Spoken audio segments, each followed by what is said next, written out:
ಸ್ವಾಮಿ, ನಮ್ಮಪ್ಪ ಮೇಲಧಿಕಾರಿ, ಬಣ್ಣ ಕಪ್ಪು, ಅಂದ್ರೆ ಕರ್ಗೆ ಕರ್ಗೆ.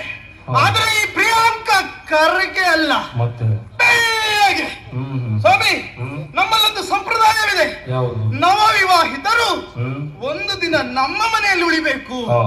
ಮೊದಲ ರಾತ್ರಿ ನಮ್ಮನೆಯಲ್ಲಿ ನನ್ನ ಜೊತೆ ಅವಳು ಕಳೆಯಬೇಕು. ಹೆಂಡತಿ ಒಳಗೆ, ಗಂಡ ಹೊರಗೆ. ಇಂತಹ ಸಂಪ್ರದಾಯವನ್ನೇ ಮುಂದುವರಿಸಿಕೊಂಡು ಬಂದಂತಹ ನಾವು. ಅಷ್ಟೇ ಅಲ್ಲ, ಬಟ್ಟಲಿನಲ್ಲಿ ಊಟ ಮಾಡುವ ಅಭ್ಯಾಸ ನಮಗಿಲ್ಲ, ಇಷ್ಟವೂ ಆಗುವುದಿಲ್ಲ. ಏನಿದ್ದರೂ ಬಾಳೆ ಎಲೆ ಆಗ್ತದೆ. ಯಾಕೆ? ಬಾಳೆ ಎಲೆ ದಿನಕ್ಕೊಂದಲ್ವೇ? ಅದರಲ್ಲೂ ಎಳೆ ಬಾಳೆ ಎಲೆ ಅಂದ್ರೆ ಇದೇ ಯೋಚನೆಯಲ್ಲಿರುವಾಗ ಇಂದು ಬಂದ ಕಾರಣ